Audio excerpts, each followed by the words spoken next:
In today's video, we're going to talk about earnest money when buying a house. Coming right up!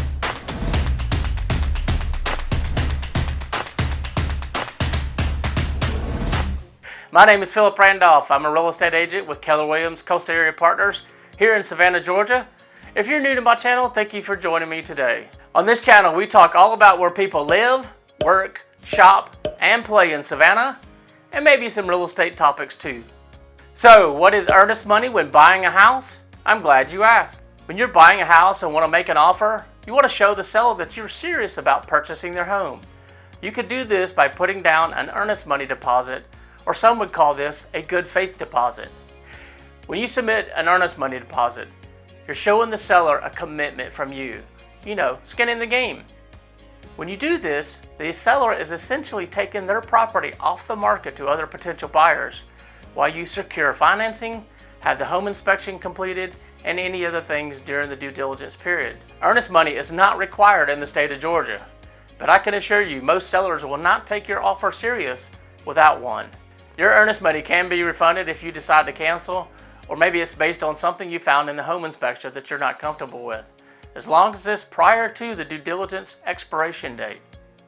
If you move forward past your due diligence date and get a week or even a few days out from closing and you decide not to buy this house, the seller will most likely be entitled to keep your earnest money deposit for being in breach of contract.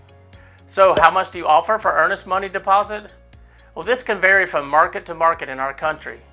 But here in Georgia, the typical amount is 1% of the purchase price of the home. So if you are buying a $250,000 home, you would be looking at $2,500 for your earnest money deposit. Don't worry, this money will be applied to your final closing expenses.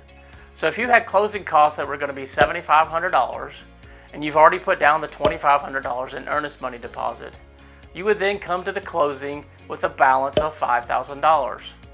The more money you put down for earnest money, the more serious you're going to look to the seller. Here's a tip. If you find yourself in a multiple offer situation, increasing your earnest money deposit could make your offer look better than the others. And this could also help persuade the seller toward accepting your offer.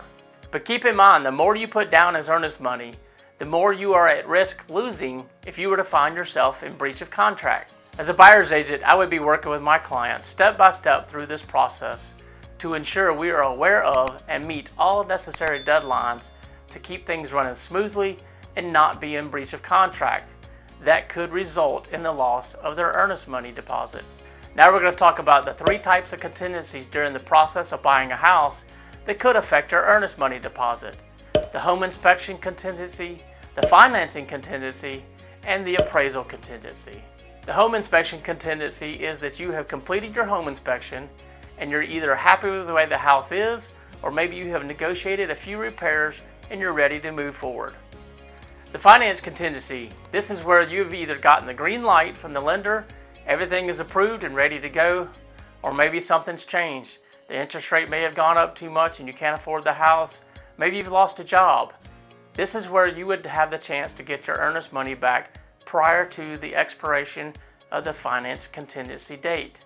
And if the appraisal were to come back below the agreed upon purchase price, there are certain situations where you might be entitled to get your earnest money back. So when do you pay the earnest money deposit? Typically in our market, you would write a check or make a wire transfer to the selling agent's broker within 3 days of the mutually accepted, signed, and binding agreement of the purchase and sale contract.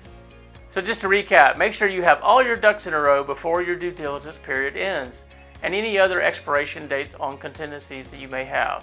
If you like this video, consider giving me a thumbs up and then check out one of these other videos also on the buying process. And I'll see you on the next video.